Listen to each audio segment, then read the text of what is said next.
Je vous propose effectivement maintenant de passer deux mots sur ce nouveau prêt qui fait son apparition et qui s'appelle le PGE Résilience. Vous voyez bien mon écran? Bienvenue pour cette nouvelle édition des Chroniques Melsion pour l'entrepreneur. Chaque semaine, 10h30, le vendredi, on vous fait un petit topo sur des sujets qui nous paraissent importants pour l'entrepreneur. Résilience. Vous voyez bien mon écran, j'imagine?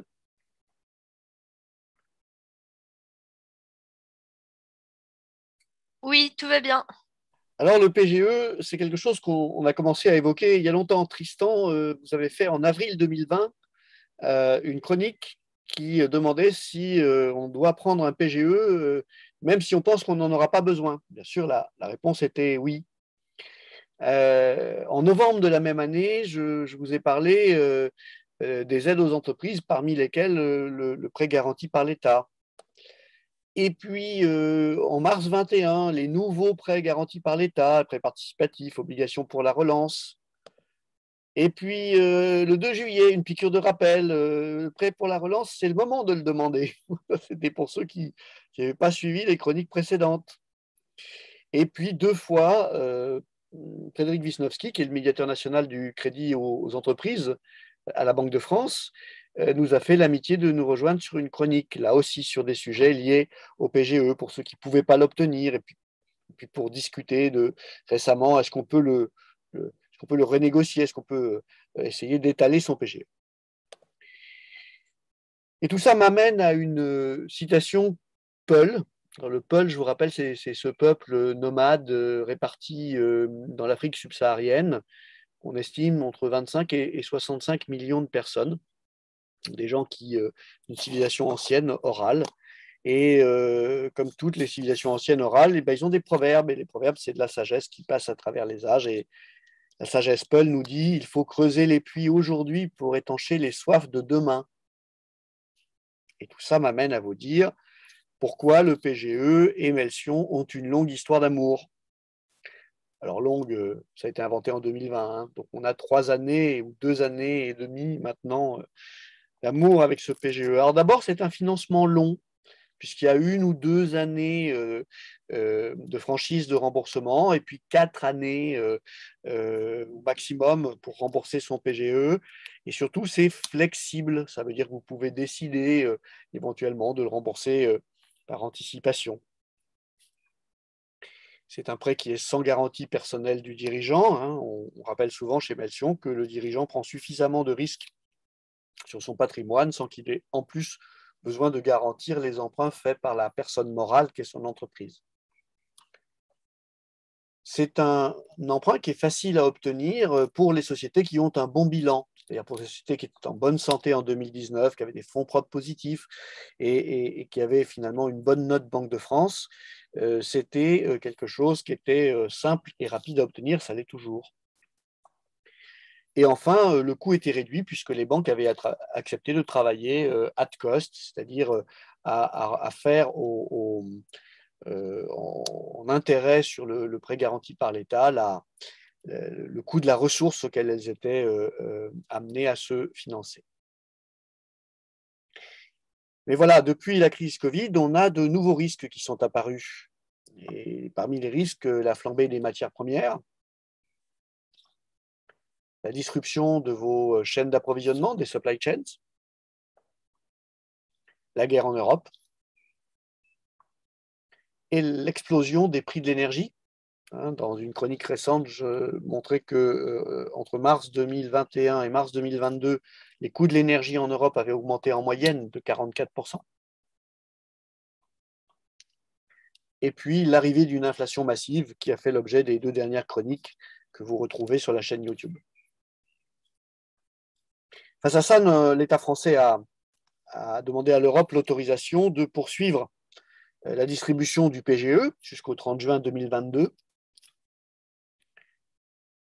et puis de créer ce nouveau PGE Résilience dont nous allons parler.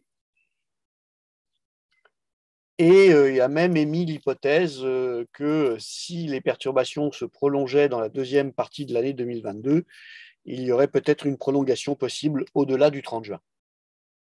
Alors,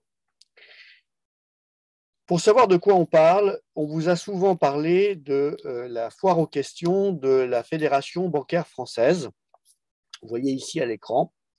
Donc, il y a une nouvelle version qui a été mise en ligne le 7 avril dernier, hein, donc il y a un mois tout juste, et qui reprend l'explication au point 56, page 35, de ce qu'est le plan de résilience sur le PGE Résilience. Enfin, le PGE Résilience, hein, c'est un élément du fameux plan de résilience présenté au mois de mars par le gouvernement français pour essayer de faire face à la fois aux difficultés économiques et aux conséquences de la crise en Ukraine. Qu'est-ce que ça veut dire? Ça veut dire que vous avez la possibilité de cumuler avec le PGE existant un PGE complémentaire. Et le montant maximum de ce PGE complémentaire, c'est 15% du chiffre d'affaires annuel moyen réalisé sur les 3 derniers exercices clos. On va dire ça lentement pour tous les gens qui nous suivent en podcast et qu'on salue au passage. 15% du chiffre d'affaires annuel moyen des 3 derniers exercices clos, ça veut dire 2019, 2020, 2021. Ça veut dire que vous pouvez demander un PGE complémentaire au montant maximum du PGE d'origine, le PGE de 2020, de ce 15% du chiffre d'affaires moyen. Ça s'ajoute au montant maximum que vous pouvez demander au titre du PGE classique. Concrètement, vous pouvez demander ou compléter votre PGE formule historique. C'est-à-dire que si vous n'avez pas emprunté le total de ce à quoi vous avez droit au titre du PGE qui a été créé en 2020, vous pouvez, jusqu'au 30 juin, retourner voir vos interlocuteurs et demander le complément de ce PGE. D'accord? En plus de cela, en complément, vous pouvez demander également le PGE résilience, selon les termes que je vous ai indiqués. Et donc, qui distribue ces financements? Donc, vos banques classiques. Hein, il ne s'agit pas d'aller voir une nouvelle banque, elle n'acceptera pas de vous distribuer un PGE, donc vos banques existantes, mais également BPI France, qui distribue le PGE. Et donc, en conclusion, les chocs que nous vivons actuellement et les chocs potentiels futurs méritent pour toutes les entreprises de mettre de l'eau sous la quille. L'eau sous la quille, c'est une expression de marin. Ça veut dire que on ne sait jamais si une vague un peu plus haute qu'une autre passait par là, elle serait suivie d'un creux de la vague un peu plus profond, un peu plus grand que les creux habituels de la vague, et donc le bateau pourrait taper le fond. Et donc c'est pour ça que quand vous êtes un marin, vous ne jetez pas l'ancre sans avoir 3 fois, 4 fois, 5 fois la jauge du bateau entre vous et le fond de la mer. Il faut, de notre point de vue, compléter son PGE, même si on n'a pas de besoin immédiat. Et c'est prudent et raisonnable. On ne sait pas ce qui va se passer dans les prochains mois. Et donc, ce sera toujours beaucoup trop tard pour aller chercher le financement quand les problèmes seront arrivés. Enfin, s'endetter en période d'inflation, eh bien, c'est une option à considérer sérieusement. Vous endettez à taux fixe, vous remboursez sur la base de vos cash flows. Si vous arrivez à augmenter vos prix au fur et à mesure que l'inflation augmente, eh bien, la charge de remboursement de vos emprunts va diminuer. Et donc, toutes les personnes qui ont passé les périodes de grande inflation savent que c'est une bonne idée d'avoir de l'endettement à ce moment-là. Et donc, allez donc voir vos banquiers avec vos comptes 2021 qui maintenant doivent être prêts et votre prévisionnel et faites-le sans tarder parce que la fenêtre se referme bientôt, elle se referme le 30 juin, c'est-à-dire dans moins de 60 jours. Le temps d'instruction, le temps de répondre aux questions de vos partenaires bancaires, eh bien, vous serez tout juste sur la limite d'obtention du PGE. Peut-être sera-t-il prolongé, peut-être pas. Je vous rappelle que cette promesse a été faite en période électorale et qu'en période électorale, les gens qui ont envie d'être réélus disent parfois des choses qu'ils ne réalisent pas ensuite lorsqu'ils sont élus. Ça, c'est déjà vu. Je ne dis pas que ça sera le cas. Je dis que c'est un risque. Que je ne vois pas comment, pourquoi on devrait le prendre alors que vous avez vos comptes 2021. Vous êtes donc en mesure de calculer les demandes complémentaires au titre du PGE Résilience et vous êtes également, bien sûr, facilement en mesure de calculer votre demande complémentaire au titre du PGE historique. Donc il faut le faire. Et il faut le faire même si, de notre point de vue, l'activité est bonne pour les raisons que j'évoque ici, à savoir que les chocs futurs peuvent être encore plus brutaux que ce qu'on a connu au cours des derniers mois et que l'inflation est maintenant là, probablement, pour rester. Voilà ce que je voulais vous dire ce matin sur le financement des PGE. Peut-être avez-vous des questions et peut-être n'êtes-vous pas d'accord avec moi. Je serais ravi d'en débattre maintenant ou de façon asynchrone sur les réseaux sociaux.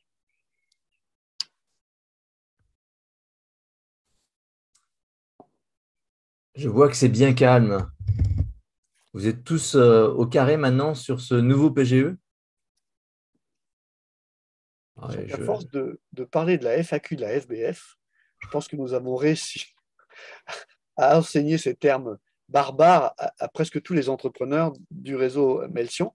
Mais je vois François-Éric qui lève la main. Oui, François-Éric. Je me pose une question. Est-ce que on peut faire rentrer le PGE facilement? C'est-à-dire, est-ce qu'il est facile de convaincre des banquiers traditionnels quand on rachète ou qu'on essaie de racheter une entreprise en France, si elle n'a pas encore de PGE, est-ce que ça peut être un moyen de plus facilement faire le financement de l'opération? Ah, c'est une excellente question. La réponse est oui et non. Je m'explique. Tu ne peux pas acheter une entreprise avec son propre crédit. D'accord? C'est de l'abus de crédit, c'est interdit par la loi, c'est pénal. Donc, tu ne Oui, peux enfin, pas, c'est pour ça que c'est fait par tout le monde. donc, tu ne peux pas le faire. Ce que tu peux faire, c'est au moment où tu rachètes une entreprise, avoir l'ensemble des financements nécessaires, y compris des financements que tu vas rembourser rapidement parce que tu vas refinancer ton acquisition. C'est ce que font la plupart des fonds LBO, qui se remboursent très très vite d'ailleurs leur part d'equity ou la part d'obligations qu'ils ont officiellement mis en place dans le montage et qui bizarrement font l'objet d'un remboursement extrêmement rapide, quitte à prendre des décisions qui sont peu prudentes comme passer l'ensemble des factures de l'entreprise en affacturage, ce que nous déconseillons au passage. Mais là, c'est la même idée. Si tu achètes une entreprise, tu ne peux pas l'acheter avec un PGE, d'accord? Tu peux éventuellement demander le PGE pour ton entreprise et ensuite Oui, si elle est utiliser la française. trésorerie, si elle est française bien sûr, utiliser la trésorerie disponible pour financer une partie de l'acquisition, mais ce n'est pas l'objet d'un PGE de financer des acquisitions. En revanche, ce que tu peux faire, c'est qu'une fois que tu as acheté une entreprise, et si elle n'a pas demandé le PGE, tu peux à ce moment-là, effectivement, aller chercher un PGE. Il faudra expliquer en quoi l'entreprise a été atteinte par le Covid, si tu veux le PGE historique. Il faut expliquer en quoi l'entreprise est soumise à des chocs liés aux augmentations de matières premières ou à la guerre en Ukraine. Mais dans les deux cas, si tu arrives à justifier de cela, et si la situation de l'entreprise est plutôt bonne, eh bien, il n'y a pas de raison que les banques ou BPI te refusent le PGE pour cette nouvelle entreprise de ton groupe. Et si la situation n'est pas excellente, mais est recapitalisée par l'opération? Eh bien, évidemment, c'est quelque chose qui est favorable, puisque tu vas apporter des fonds propres et que tu vas peut-être repasser les fonds propres en positif. Donc, effectivement, ça fait partie des choses qui sont de nature à rassurer sur la capacité à rembourser le PGE. Parce que je vous rappelle que ce n'est pas une subvention, le PGE, c'est un financement, et que ce financement, eh bien, il va falloir le rembourser un jour ou l'autre. Il est simplement intéressant par rapport à d'autres types de financement, Mais bien entendu, il faudra faire face au contrat que vous signez et que vous vous engagez à rembourser.